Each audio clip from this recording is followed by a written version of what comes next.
복음의 능력 5번째 시간입니다. 오늘은 용서에 대해 여러분과 함께 은혜 나누기 원합니다. 용서라는 말은 아름다운 말이죠. 그런데 내가 누군가를 용서해야 한다면은 힘들고 어려운 일입니다. 여러분 누군가를 용서해 보신 적 있으십니까? 쉽지 않죠. 용서에 대해서 우리가 오늘 생각해 볼 건데, 용서에 대해서 우리가 가장 먼저 알아야 할 것은 우리는 누군가를 용서할 수 있는 존재가 아니라는 겁니다. 용서라는 말을 많이 하지만 우리는 누군가를 용서할 수 있는 존재가 아니에요. 불가능합니다. 왜 그런가? 용서한다는 건 내가 누군가를 더 이상 심판하지 않는다는 거죠. 근데 사실 우리는 누군가를 심판할 자리에 있지를 않습니다. 그러니까 사람이 사람을 용서한다는 것이 조금 어색한 말이라고요. 우리는 누군가를 용서할 수 있는 그런 위치에 있지 않기 때문입니다. 여러분 50보 100보라는 말을 들어보셨을 겁니다. 전쟁 중에 도망을 치는 거죠. 50걸음 도망을 친 사람이 100걸음 도망친 사람을 보고는 비웃는 거예요. 하지만 본질은 같은 거죠. 둘 다 도망치고 있는 중입니다. 정도의 차이는 있지만 본질은 같은 거라는 거죠. 그러면요, 50보 도망치고 있는 사람이 100보 도망친 사람을 내가 너를 용서하노라 말이 맞나요?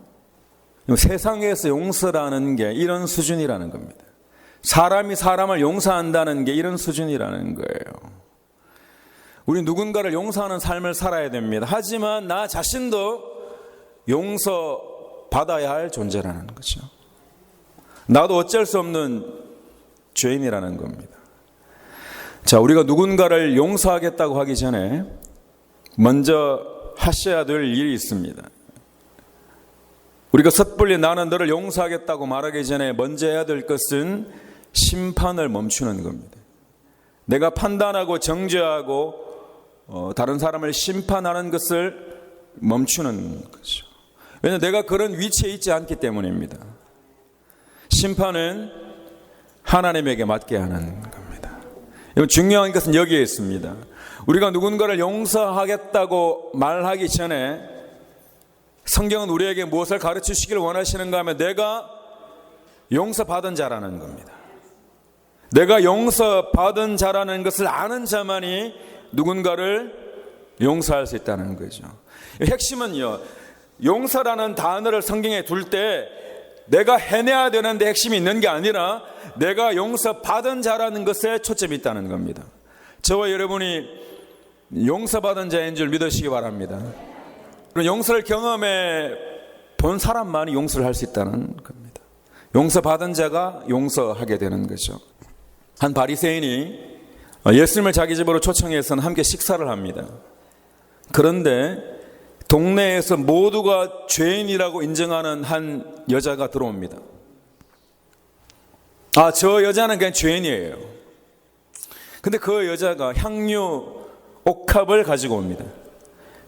예수님 곁에 서서는 눈물로 발을 적시고 자기 머리털로 그 발에 입을 맞추고 향유를 부었습니다. 그런데 이 모습을 본 바리새인은 몹시 불쾌합니다. 예수님이 당연히 그 여자를 쫓아낼 거라고 생각했습니다. 왜냐? 의인과 죄인이 함께 할 수 없다고 생각했기 때문입니다. 그런데 그 생각을 예수님이 미리 아신 거죠. 이 사람이 그렇게 생각할 거라는 것을 아셨습니다. 그래서 누가복음 7장 41절에 예수님께서 이렇게 말씀하십니다. 빚진 자가 둘이 있어 하나는 500데나리온을 졌고 하나는 50데나리온을 졌는데 갚을 것이 없으므로 둘 다 탕감하여 주었으니 둘 중에 누가 그를 더 사랑하느냐. 하겠느냐? 어렵지 않은 질문이죠. 자, 50데나리온을 탕감받은 자가 있고 500데나리온을 탕감받은 자가 있는데 둘 중에 누가 더 탕감한 사람을 사랑하겠느냐는 겁니다. 감사하겠느냐가 아니라 사랑하겠느냐가 핵심이에요. 여러분은 50데나리온을 탕감받은 자입니까? 아니면 500데나리온을 탕감받은 자예요? 여기에 핵심이 있는 거예요. 하나님이 나의 큰 죄를, 죽을 수밖에 없는 나의 죄를 사해 주셨다고 생각하는 사람과 나 정도는 괜찮아요, 그렇게 생각하는 사람의 삶이 다르다는 거죠. 내가 얼마만큼 사함을 받았는가에 따라 달라진다는 겁니다. 정말 누가 봐도 죄인이어도요, 자기는 탕감받은 적이 없다고 생각하는 사람이 있고요, 누가 봐도 그 사람 너무 착한 것 같은데 자기는 하나님 앞에 500데나리온을 탕감받은 자라고 생각하는 사람이 있다는 겁니다. 여러분은 어떠신가요? 예수님이 뭐라고 말씀하시는가 하면 사함을 받은 일이 적은 자는 적게 사랑하는 거예요. 여러분, 똑같이 삶을 살아도 하나님이 나의 이 큰 죄를 사해 주셨다는 것을 날마다 고백하며 사는 사람이 있고 그 은혜를 전혀 모르고 사는 사람이 있다는 거예요.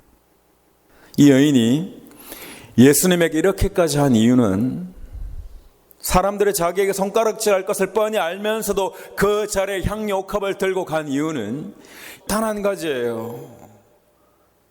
죽을 수밖에 없는 나를 주님이 살려주셨다는 겁니다.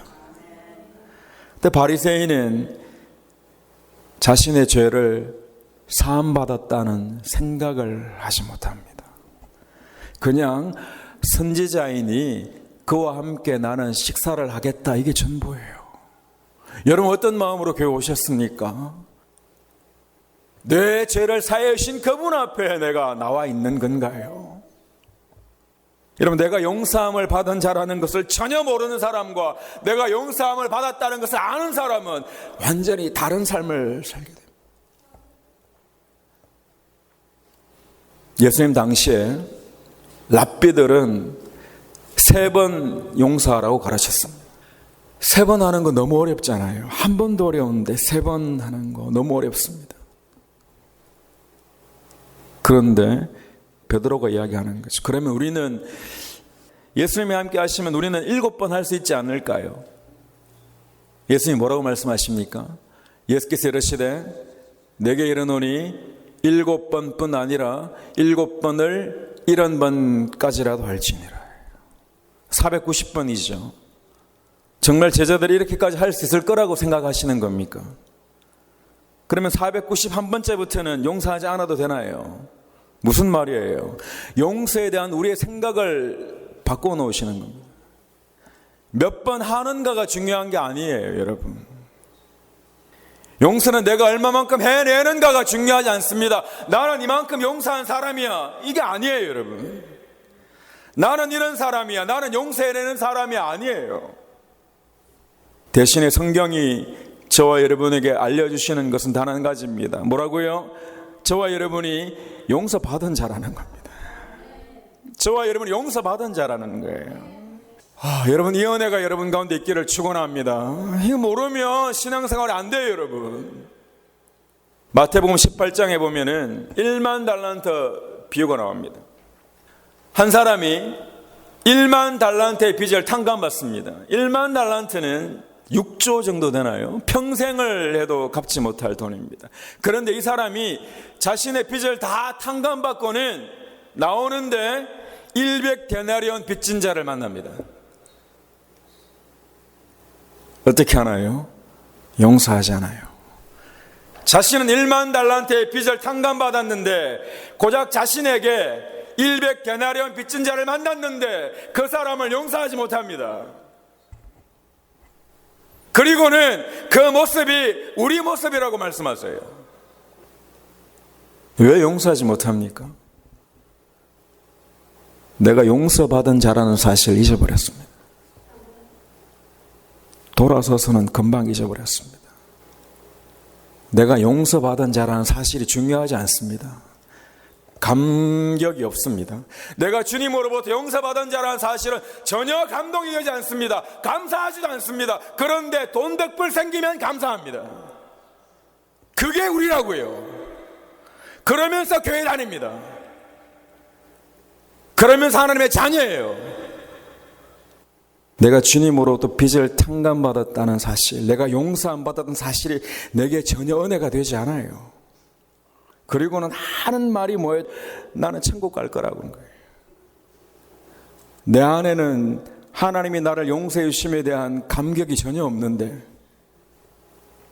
용서한 사실이 전혀 기억되지 않는데, 그럼에도 불구하고 나는 다 이룬 것처럼 그렇게 살아가고 있지 않습니다.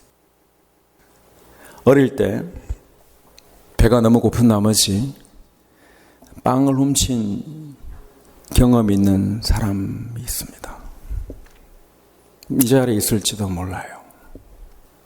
빵 아니라 다른 것을 몰래 훔치기도 합니다. 너무 가난한 시절이었던 거죠. 근데 감사하게도 주인이 용서해 주었습니다. 근데 이 사람이 나중에 자라서 자신과 같이 불쌍한 아이가 빵을 훔쳐가는 것을 보게 된다면 어떻게 대할까요? 여러분, 어떻게 대해야 될까요? 진정한 용서는 내가 누군가를 용서해 준 사람이라고 그렇게 자랑하는 게 아니라는 거예요. 나도 누군가로부터 용서받은 사람이기 때문입니다. 수없이 많은 일들을 통해 하나님이 저와 여러분을 용서하셨고, 그 누군가가 저와 여러분을 용서했기에 이 자리에 있는 줄 믿으시기 바랍니다.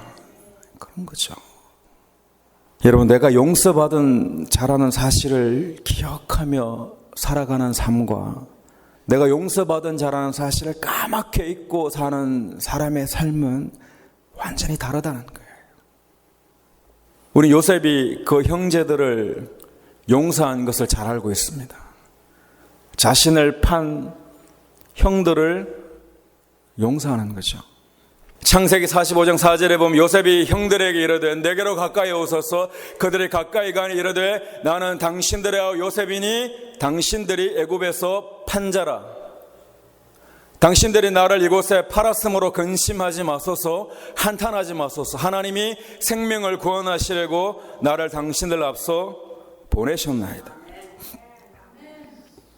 형들이 자신을 팔았다고 정확하게 이야기합니다. 여러분, 형들이 동생을 판 것은 잘못된 거예요.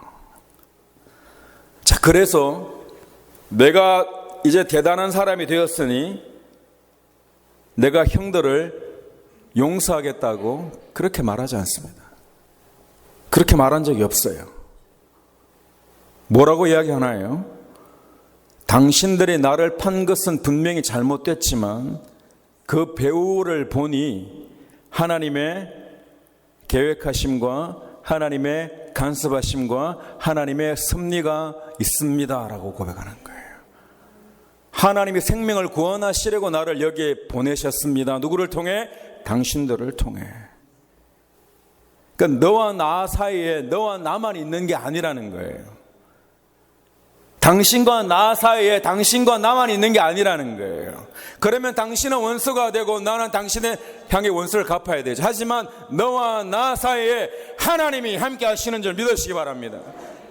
하나님이 함께 하시는 거죠.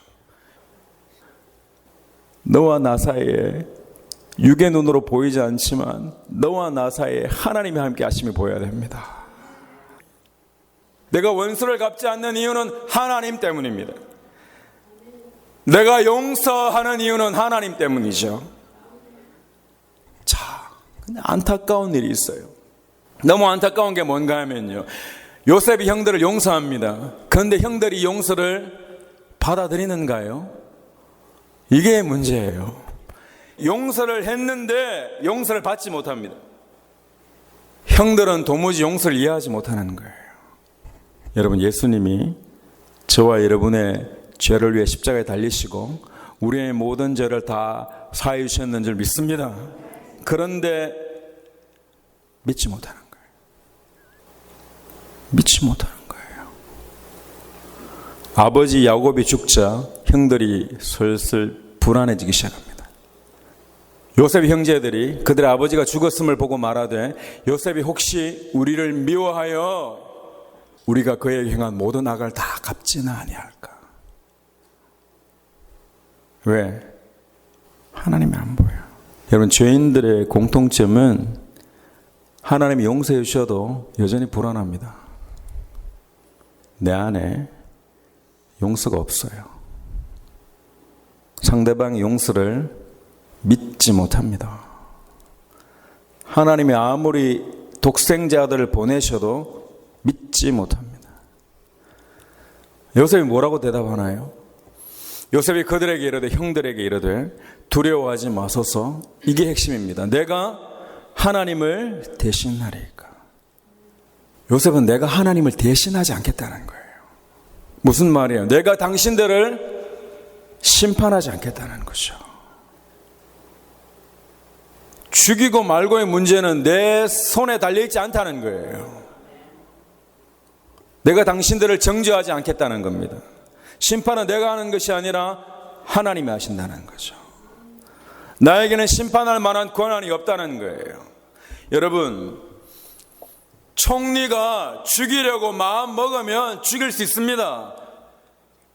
근데 요셉은 그렇게 하지 않아요. 그렇게 할 필요가 없습니다. 왜 그런가요? 인생이요, 원수 갚음에 있지 않습니다.